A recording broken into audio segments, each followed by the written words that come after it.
So let's discuss some more survivalist rhetoric and delve into the mating rituals that the modern man has been cornered into in the West. First off, if you're a man, renounce clubs, bars, lounges, and all other matrifocal venues. These places are by definition controlled by females. They are epicenters of male manipulation and wealth transfer. Debating this is a waste of my time and yours. Operate under the implied idea that every woman in a bar or a club is a slut. Every single one of them. Also, operate under the assumption that every time you step into a bar or a club, you will lose money. The men that frequent bars and clubs are just as much your enemies as any feminists, and they're all striving to become the alpha male primitive and will do whatever it takes to get there. Who is the alpha male primitive? He's the apex and the end result of a skewed form of masculinity defined by the feminine. His main focus is eliminating his competition and securing access to females he believes you're competing with him for, whether you are or not.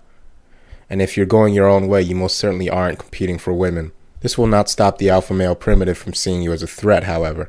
This is the guy who secures access to sex by attacking other men both in the physical and indirect sense. He prefers unprovoked attacks on other men. He ruins your good time if you're having one simply because your good time is a threat to his access to women. And he understands that the access to women that he has depends on violence towards other men for the sake of women. Women seek out these type of men as a means of oppressing other men. They don't hold the physical power to dominate you, but that's what the alpha male primitive is for. He comes equipped with all the physical strength of a man and a desire to carry out violent hindbrain impulses against other men when ordered to by women. The reason he does this is because he understands, probably on a subconscious level, exactly what he is: a mercenary for his female masters. Women want power as much as men do. Specifically, they want to wield male power. They don't want to get their hands dirty, and violent men are all too happy to do that for them. It's only when it backfires and these violent men actually turn on these women that society has a problem with it. When women are allowed complete freedom of sexual expression in society, as they have been today, the first thing they will ask and even beg for from their men sexually are varying degrees of simulated and controlled rape. If I were to ask every man listening to this whether or not their ex or even their current girlfriends have ever requested some sort of simulated abuse from them, what would your answer be? Has she ever asked to have her hair pulled or her bottom spanked? And if so, what does that represent? Controlled abuse and discipline of a woman from a man, and they're requesting this. They want you to place your hand in the small of her back when you're walking down the street with her, thereby directing her movement, whether she wants to move there or not.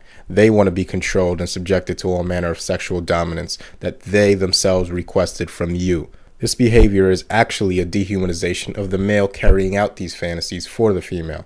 A dehumanization that men are all too willing to carry out, since on some base animal level, I suppose it makes us feel manly. But in reality, it's an attempt to gauge your capacity for violence. So if she ever needs to use you to level that violence against other men, she knows the parameters and specs of her weapon. We would all do well as men to take notice that in a time where male-on-female violence is punished with more zeal and gusto than at any other time in human history, that we see a correspondence with women requesting increasingly violent and dangerous traits in men. The consequences of committing an act of violence toward a woman today are dire, and ironically surpassed by the desire from women for violent men. Now, there are differing degrees of demand ranging from the usual, i.e. a man that will resist her attempts to emasculate him, which, although it includes no actual violence, it's still a gauge of his ability to resist and fight back.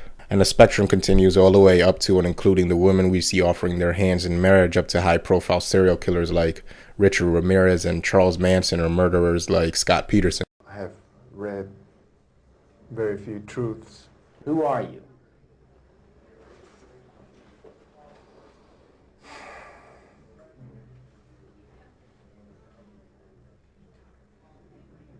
Just a guy. Just a guy. At the time, Ramirez was certainly a guy attracting a lot of attention. Since his arrival at the San Francisco jail, women from around the country, including one of the female jurors who had found him guilty in Los Angeles, had been flocking to the San Francisco facility, even fighting with each other over Richard's affections. Why does this happen? It's about access to violence. These men are at the higher end of the spectrum, the alpha male primitives, if you will. But even that definition isn't exactly accurate. You You see, ultra-violent men, serial killers like Ramirez, are motivated by a base desire of a violent nature, not of a sexual nature like most other men. These women are baffled by the fact that the impulses for violence in these men are much stronger than their impulses for sex from women. Women are obsessed with sexual enigma, simultaneously repulsed and intrigued by men that refuse to fall under their sexual spell. It's not so much an attraction to violence, but an attraction to power that women believe themselves too incompetent to acquire for themselves. It should be noted that there is no kinship between an alpha male and an alpha male primitive. They're two very different animals, and in order to classify them, we need to understand the closed system that is the alpha male primitive's existence. The alpha male primitive is locked in competition with his peer group of men that resemble him financially and socially, and his purpose is to outcompete the men that most resemble him economically and culturally for women that will gladly leave him for an upgrade in the socioeconomic totem pole. And this is where the concept of game arose from. The men that employ game are in direct competition with men that are generally of equal economic stature, and so they seek to emulate an ever-changing, fluid and unconscious female-defined archetype of an alpha male. I'm going to say that again. Game is the pursuit of a female definition of manhood. Alpha males, true alpha males, don't dominate other men. They dominate the societies from their ivory towers and implement policies and laws that allow them to continue to dominate both men and women. Alpha males understand that most males today are quite literally desperate for a woman to magically come into their lives and rescue them, the men, from their lives of quiet desperation. Pitiful is the only way most men can appear to them. There's more survivalist rhetoric to come.